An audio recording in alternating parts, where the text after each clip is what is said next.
นี้เป็นบริเวณบ้านเรือนซานบ้านบ่อนคือว่าบรรยากาศเนาะเรือนชาวของชาวบ้านเพื่อนนี่จะติดกัน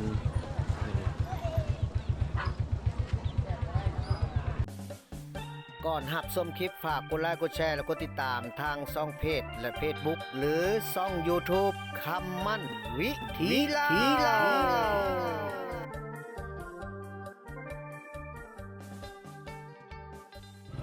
สบายดีท่านผู้ชมถือว่าสำหรับคลิปนี้เราจะมาเก็บภาพบรรยากาศให้ท่านผู้ชมเบิ่งว่าระยะการเดินทางระหว่างบ้านอาทานเนาะแคมป์น้ำเซหรือว่าอยู่ในสถานที่ครัวจมหรือว่าที่เป็นครัวไม้ไผ่แต่เขตน้ำเซเข้าไปหาบ้านนาฮีนี่จะมาวัดระยะเบิ่งว่ามันจะจักนาทีเนาะหรือว่าจักชั่วโมงจริงว่าเข้าไปฮอดบ้านนาฮีตัวตอนนี้เขาไต่ครัวอยู่เนาะระหว่างครัวนี่เข้าไปนี่มันสิใช้ระยะการเดินทางนี่โดนปันไดพี่น้องเลยคือว่าให้ท่านผู้ชมเบิ่งน้ำกันเลยเนาะว่า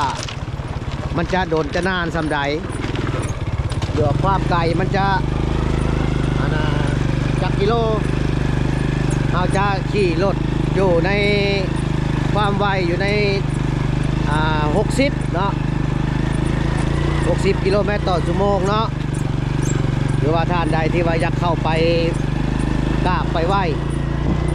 พระธาตุเกศแก้วก็ถือว่าเบิ่งตามคลิปนี้เลยนะพี่น้องเด้อว่าตอนนี้เรากำลังเดินทางเข้าสู่บ้านนาฮีเนาะนี่ในเขตตะพังเซหรือว่าน้ำเซบังไฟว่าจะพาท่านผู้ชมไปเบิ่งน้ำกันเลยระยะการเดินทางหรือว่าแล่นรถนี่เอาอยู่ในประมาณ60เนาะ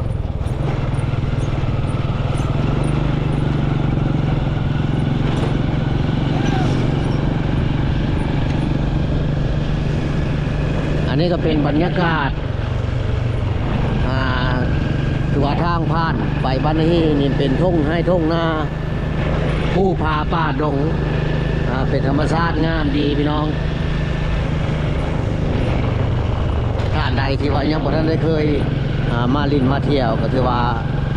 มาลินมาเที่ยวได้เนาะ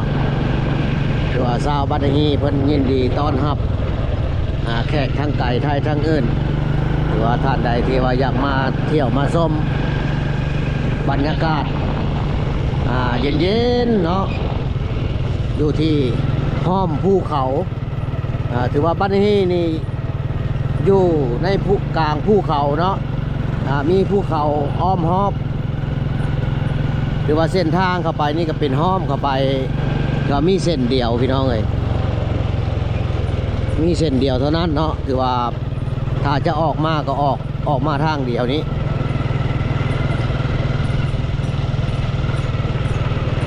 คือว่านี่เป็นช่วงระยะยามแล้งเนาะเดี๋ยวนี้ก็เดือน4แต่ว่ามันจะมีฝนตกเมื่อคืนนี้ฝนตกแห้งเติบมันจะเหตุให้มีน้ำอั่งอยู่เล็กน้อย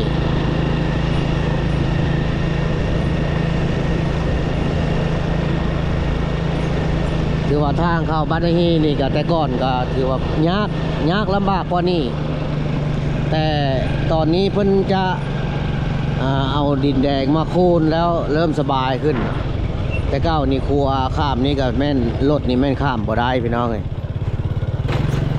แต่ตอนนี้เพิ่นจะใช้แรงงานของชาวบ้านมาเฮ็ดขัวเนาะพากันเลื่อยไม้มาพากันสร้างขัวแต่ละจุดเพื่อจะให้อำนวยความสะดวกให้แก่นักท่องเที่ยวที่ว่ามาลินมาเที่ยวชมเนาะมาไหว้พระธาตุเกศแก้วอันนี้ก็เป็นบริเวณฝ่ายน้ำล้นเพิ่น ฝ่ายน้ำล้นนะของชาวบ้านฮีเนาะเพิ่นกำลังก่อสร้างอยู่จุดนี้แหละพี่น้อง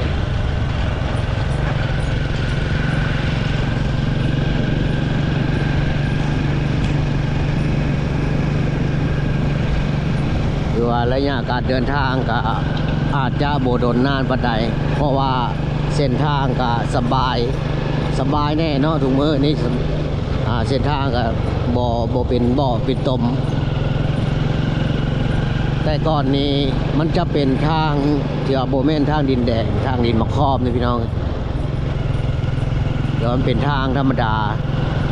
ก็เลยไปมายากลำบากคือว่าระยะความไกลระหว่างแต่เขตน้ำเซบังไฟมาหาบ้านฮีนี่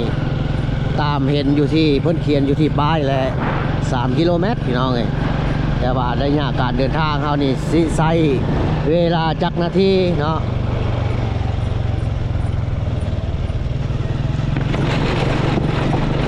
ถือว่าบางท่านก็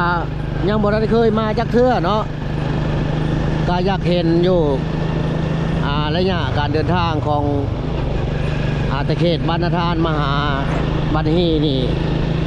มันจะโดนจะนานสำใดมันจะยากลำบากสำใดเนาะบางท่านก็อยากรู้แต่ว่ายังบ่ทันได้มีท่านใดที่ว่ามาเก็บภาพเต็มๆแบบถ่ายยาวๆให้ท่านผู้ชมเบิ่งจักเทื่อเนาะแต่ละคลิปมีแต่ตัดต่อเอาแต่อันนี้เอาจะมาเก็บภาพแบบยาวๆเลยนะพี่น้องเลยเก็บแบบยาวๆเลยเนาะเดี๋ยวบูฮู้จักนาทีก็ตามเท่าไรก็แล้วแต่นี่ก็ถือว่าเทิง3 แยกอันนี้พี่น้องเลยแยกเบื้องขวานี่จะเข้าวัดเลยเนาะแยกเบื้องซ้ายนี่จะเข้าบ้านเนาะตัวนี้เข้าวัดนี่หรือว่าท่านใดอยากมาเที่ยวชมเนาะไหว้พระธาตุเกศแก้วก็เข้ามาทางนี้เลย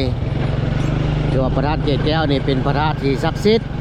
เป็นพระธาตุคู่บ้านคู่เมืองของชาวบ้านฮีมาแต่ดึกดำบรรพ์พุ่นล่ะเนาะนี่คือว่า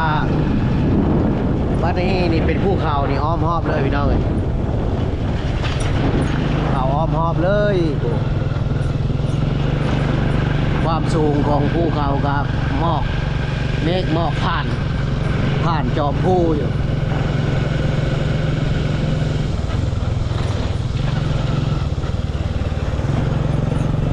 อันนั้นก็แม่นบ้านฮีถือว่าฮอดแล้วพี่น้องฮอดบ้านฮีแล้วภูเขาอ้อมรอบถือว่าเข้ามานี่บ่ฮู้เลยว่าบ่มีบ่อนหญ้าว่างเลยว่าจะออกทางใดเนาะจะคือแบบภูเขาอ้อมเลยเดี๋ยวว่าเซิ่งหน้าเฮานี่ไปกันแม่นวัดบ้านฮีเนาะวัดพระธาตุเกศแก้วเดี๋ยวว่าทั้งแขกทั้งไก่ไทยทั้งอื่นเพิ่นกันลั่งไหลมาขอพรนำพระธาตุเกศแก้วหลายแต่ละมื้อนี่แม่นทั้งเท่าคุณเพิ่นจะลงมารอท่าอยู่ที่วัดนี่แหละ